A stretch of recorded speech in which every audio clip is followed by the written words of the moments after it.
नमस्कार दोस्तों। Teaching psychology में आज का जो हमारा टॉपिक रहेगा वो रहेगा अधिगम के वक्र, कर्व्स ऑफ लर्निंग। देखिए, बड़ा इंपॉर्टेंट सा टॉपिक है। इससे पहले हमारे को एक चीज़ जो आनी चाहिए वो आनी चाहिए कि लर्निंग क्या है।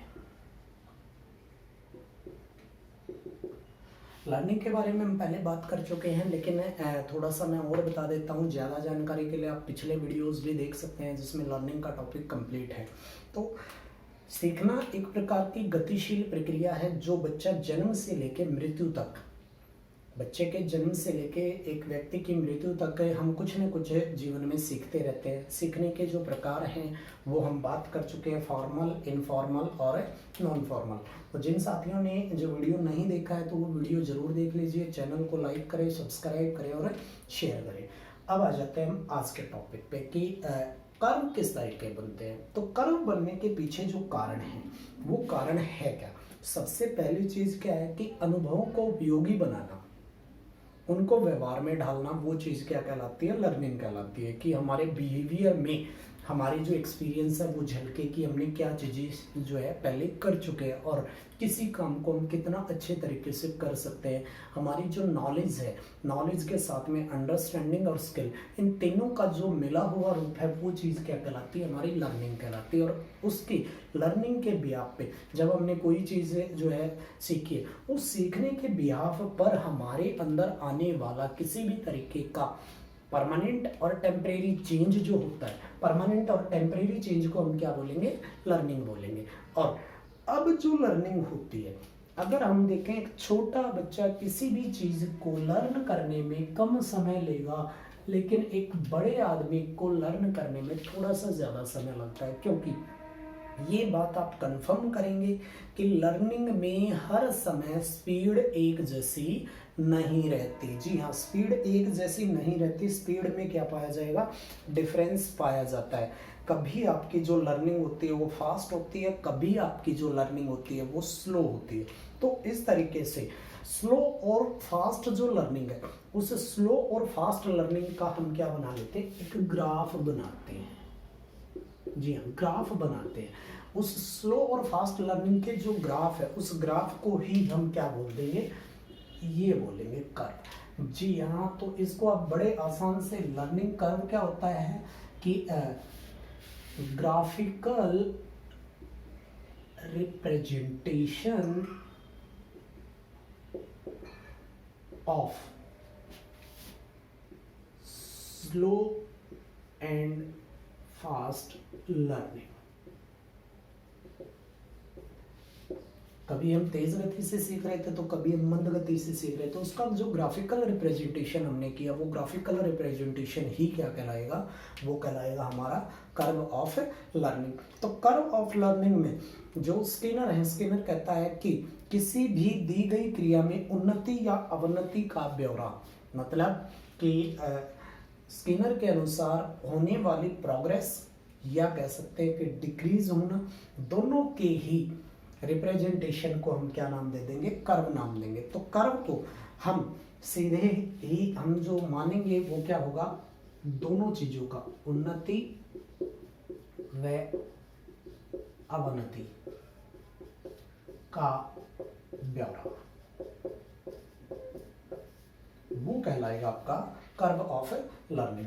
अब यहाँ पर क्वेश्चन आता है कि अधिगम के जो वक्र हैं कितने प्रकार के होते हैं। तो there are 4 types of curve of learning.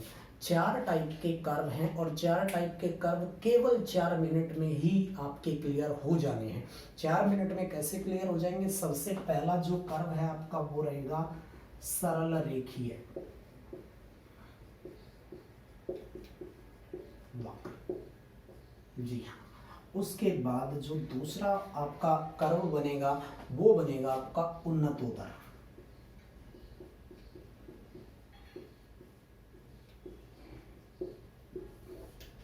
मैंने आपको ये बोला है कि मैं 4 मिनट में क्लियर करूंगा, तो 4 मिनट में ही आपके जो चारों वक्र हैं वो क्या हो जाएंगे, क्लियर हो जाएंगे। उसके बाद तीसरा जो होता है वो होता है आपका नतोदर, और चौथा जो आपका रहेगा वो रहेगा मिश्रित।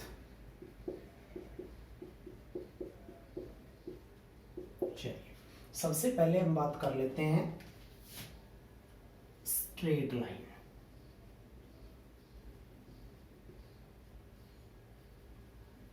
स्ट्रेट लाइन का बिल्कुल सिंपल सी चीज जो है, यहाँ पर आप जो मानेंगे ये क्या होती है, ये होती है किसी भी आदमी के सीखने की प्रोग्रेस, और ये होता है उसका टाइम। ऐसा पॉसिबल ही नहीं है कि टाइम के अकॉर्डिंग आदमी की जो स्पीड है वो क्या रहे, बढ़ती चली जाए, मतलब लगातार वो आदमी एक ही समान गति से सीखता चला जाए। तो यह बात ध्यान रखें कि सीखने में इस प्रकार का कर्व कभी भी नहीं बन सकता। ऐसा हो ही नहीं सकता कि जैसे जैसे समय गुजरता जाएगा आदमी की सीखने की स्पीड भी उस समय के अनुपात में उतनी ही बढ़ती चली जाए। तो ये चीज़ को आप कहेंगे स्ट्रेट लाइन कर्व, और इसकी जो प्रोग्रेस है वो प्रोग्रेस और टाइम का जो रेशियो होता है वो 1:1 माना जाता है। तो ऐसे में ये कर्व कभी भी नहीं बनता। रेशियो जो होता है 1:1, स्पेशली फॉर DSSB और KVS ये क्वेश्चन बहुत पूछा जाता है। उसके बाद उन्नतोदर वक्र की अगर मैं बात करूं तो इसको हम बोलेंगे कन्वेक्स कर्व।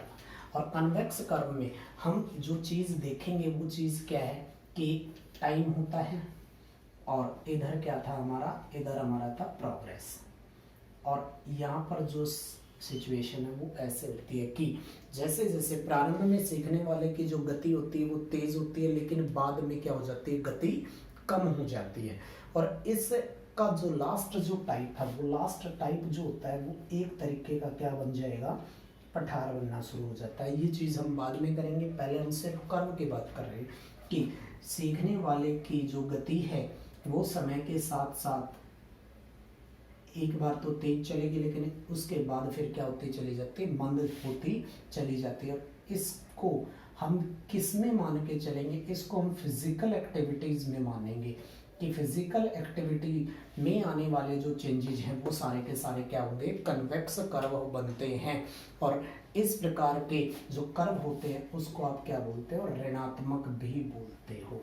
जी हाँ, ऋणात्मक भी बोला जाएगा। उसके बाद आपका आता है नतोदर वक्र, और इसको हम बोलते हैं कनकेव कर्व। और ये जो रहेगा ये इसका उल्टा रहेगा कि प्रोग्रेस जो थी पहले क्या थी, कम थी, और टाइम क्या होता था, ज़्यादा होता था। लेकिन अब जो प्रोग्रेस है पहले मंद गति से सीखता है, लेकिन धीरे धीरे उसकी गति क्या हो जाती है, बढ़ती चली जाती है। और इस तरीके की जो चीज़ होती है वो क्या होती है, धनात्मक वक्र होते हैं।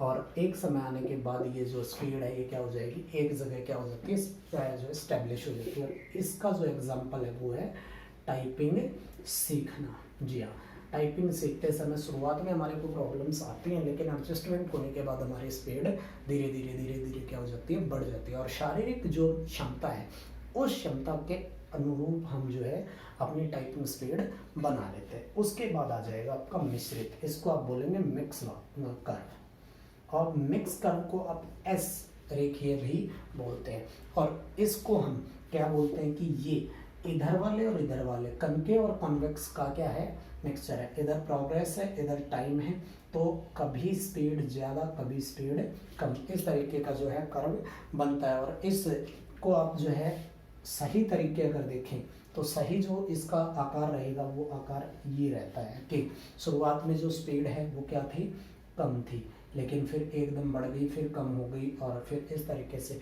जो है दोनों का मिला जुला जो स्वरूप होता है वो क्या होता है, मिक्स कर्व होता है। और ये जो होता है कि प्रारंभ में सीखने की गति मंद, बीच में तेज, और फिर लास्ट में भी क्या होनी शुरू हो जाती है, स्पीड कम होनी शुरू हो जाती है। तो अधिगम के वक्र की जो है 4 टाइप हैं, और इसको हम slow graphical representation of slow and fast learning बोलते हैं। और ये सीखने की उन्नति और अवनति का ब्यौरा होता है।